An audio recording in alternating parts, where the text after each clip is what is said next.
ارتفعت الإثارة والتشويق إلى أعلى درجاتها على حلبة دبي أوتودروم مع فعاليات الجولة الثانية من بطولة الفورمولا 4 والأولى من حيث احتساب النقاط والمعتمدة بشكل رسمي من الاتحاد الدولي للسيارات. وشهدت الجولة حضورا قويا لفريقنا القطري المشارك من خلال سائقين واللذان قدما أداء جيدا مقارنة بالمدة القصيرة لولادة الفريق العنابي للفورمولا 4. الحمد لله رب العالمين، أداءنا جيد جدا، خصوصا أن في أفرقة جايين من أوروبا حاليا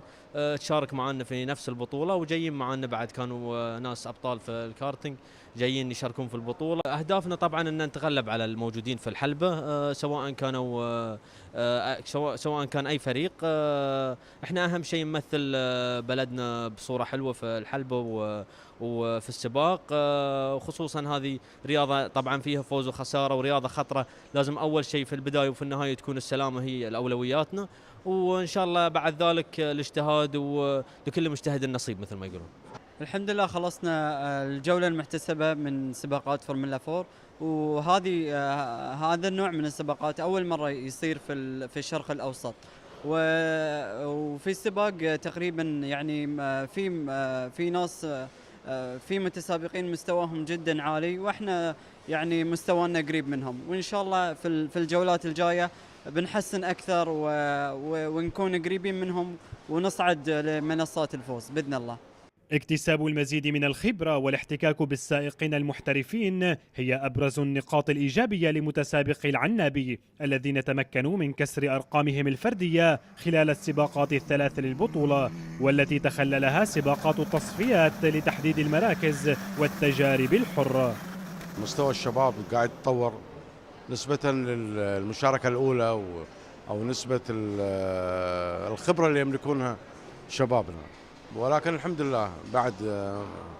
بعد موسم، بعد رحلة إلى إيطاليا كانت دورة تدريبية خذنا منها عدة نقاط اللي هي على أساس السواقين يكونون مثل ما تقول على نفس الرتم اللي هي السواقين الموجودين، عدة مدارس عدة ستايلات موجودة، فالحمد لله ربعنا يحتكون مع ذلك مع أغلب هذه الفرق ويطلعوا ويستخرجون أفضل الناتج، وهذا اللي حصل اليوم يمكن أحمد في السباق الأول السباق الثاني فعلا خلص نفس المركز، ولكن السباق الثالث بدأ يتطور بشكل مذهل. 4 مراحل متبقية في جدول البطولة سيتمكن من خلالها فريقنا العنابي من تحقيق تطور ملحوظ في الأداء، خاصة مع ظهورهم بشكل مميز في المراحل الأخيرة للجولة الثانية، وهو ما يعد بسائقين مميزين قادرين على مقارعة منافسهم والوقوف على منصات التتويج في المستقبل القريب. لبرنامج سبيد، كنان لحدو، دبي.